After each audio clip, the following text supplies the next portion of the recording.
Tento videonávod je určený všetkým tým, ktorí chcú na svoje vlastné internetové stránky publikovať svoje vlastné videonahrávky, ktoré nahrali buď pomocou mobilných telefónov, videokamier, alebo pomocou určitých programov na snímanie diania na obrazovke počítača, to znamená tzv. Videonávody, to čo vlastne momentálne pozeráte. V súčasnosti najideálnejším publikovaním videí na internetových stránkach je využitie pomoci videoservera YouTube, ktorý má najoptimálnejšie streamovanie, to znamená online digitálny prenos, čiže v reálnom čase vie prehrávať videá dosť dobre, povedal by som až výborne. Potrebujeme k tomu zaregistrovať sa na tomto videoserveri, nahrať video, poprípade vykonať na ňom nejaké úpravy. Tak najprv si ukážeme, ako sa zaregistrovať. Od asi pred pol rokom, 3/4 rokom YouTube bol preložený aj do českého jazyka, takže to i hneď využijeme. Takže dáme si youtube.cz, nájdeme si na stránke zaregistrovať a už len povyplňujeme kolónky, ktoré od nás žiada, takže nejaké užívateľské meno, takže www.info, sme zo Slovenska, dátum narodenia dáme nejaký, nedávajte 2009, lebo to by ste boli veľmi mladí a podmienky využívania to zakazujú. Takže môžete si prečítať už spomínané podmienky užívania a následne potvrdiť, že prijímate všetko. YouTube takisto sa spojilo s Googlom, takže sú to dve prepojené firmy.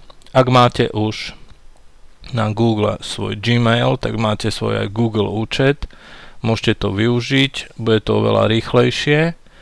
Takže vložíte svoj e-mail, pod ktorým ste zaregistrovaní na Google a svoje heslo, prihlásite sa, automaticky máte účet aj na YouTube. My, ktorí nemáme, alebo vy, ktorí nemáte, tak prejdeme takou procedúrou, je to trošku zdĺhavejšie, náročné na čas. Takže najprv vložíte e-mail, následne nejaké heslo, ktorým sa budete prihlasovať do týchto účtov a ešte overenie slova nezmyselného, ťažko čitateľného a dáme si vytvoriť účet. Teraz by sme si mali skontrolovať svoj mailovú schránku a niekedy to trvá oveľa dlhšie, ale mňa to prekvapilo, je to dosť veľmi rýchle, takže otvoríme si mail, klikneme na potvrdzujúci odkaz a následne sme potvrdili svoj účet, to znamená, že automaticky aj účet na YouTube, takže automaticky, trikrát poviem automaticky, môžete využívať služby Google, čo je Gmail a ostatné Google Docs a iné služby, ale my sa prepneme na YouTube, kde nám už pomocou tohoto potvrdenia cez e-mail bol vytvorený účet na YouTube a prejdeme vpravo rovno na náhrať, lebo ideme nahrať svoje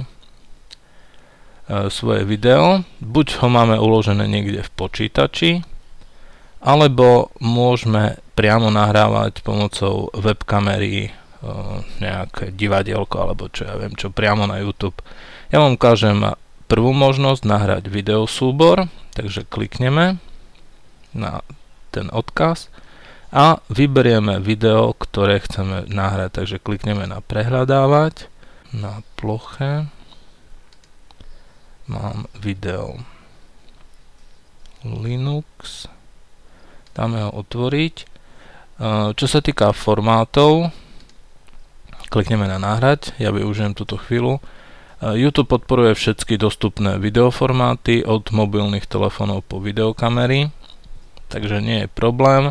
Obmedzujúce je jediné veľkosť videa, maximálna je 1 GB.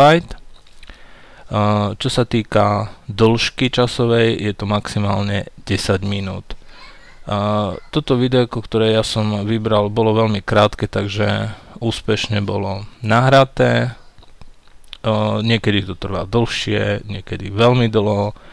Samotná práca s videom všeobecne je dlhšie trvajúca, ale efekt, výsledok je o to lepší.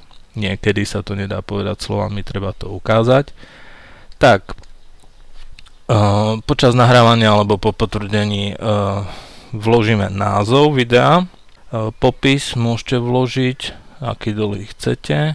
Ďalej značky, to sú vlastne kľúčové slova, pomocou ktorých YouTube ho vie nájsť, aj Google. Ďalej vyberieme kategóriu, pod ktorú to spadá, ja dávam vzdelanie. Ďalej ochrana osobných údajov. Ak necháte zaškrtnutú voľbu vzdelanie videa s celým svetom, môžu ho pozerať všetci ľudia, ktorí ho nájdu. Alebo súkromne môžete maximálne 25 ľuďom umožniť toto video prezrieť. Mám taký pocit, že tí 25 musia mať vlastný YouTube účet, aby ho mohli prezrieť. Takže dáme uložiť zmeny a máme, že všetko bolo úspešne uložené. Môžeme pokračovať ďalej, súčasne sa dá nahrávať až 10 videí. Môžete si prezrieť aj technické popisy videí, ktoré chcete nahrávať na YouTube. My sa prenesieme do oddelenia moje videá, kde vidíme, že máme už tu nahraté to prvé video. Náhľad videa ešte nie, totižto stále prebieha spracovávanie videa na videoservery YouTube. Takže sa stane, že hneď po nahratí to video sa nedá ani prezrieť až po určitej dobe.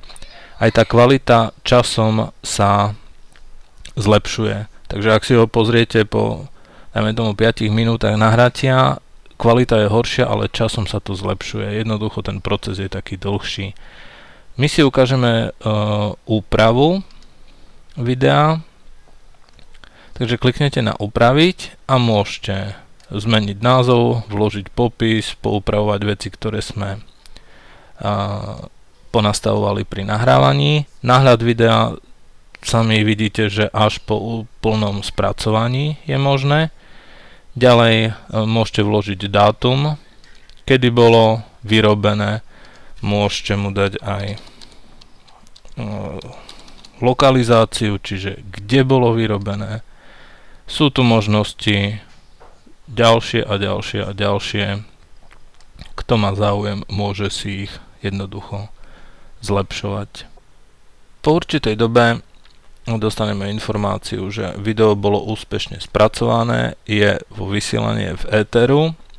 Náhľad ešte stále nie je dostupný, ale keď si klikneme na upraviť, už vidíme reálne naše video.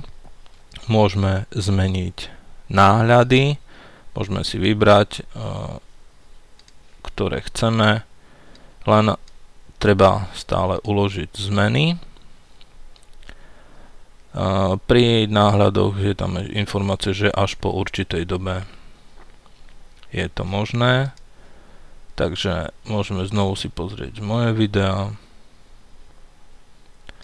Tu sa vám potom nabalujú videá ukážky, ktoré postupne budete nahrávať. V prípade nejakých informácií je tu dosť veľká podpora, čiže nápovedy, pomoci, ktoré vám to môžu pomôcť. To snáď je asi všetko, tak želám vám veľa úspechov pri publikovaní svojich vlastných videí na svoje internetové stránky.